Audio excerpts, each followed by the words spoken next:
keep a little steel dish right there.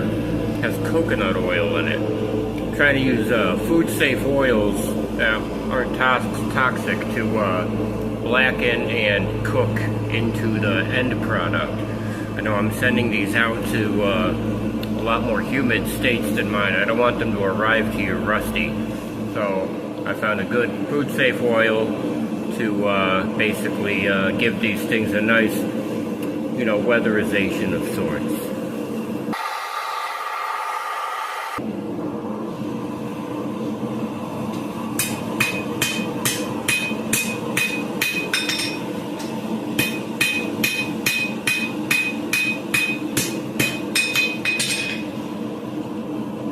Nice clean lime.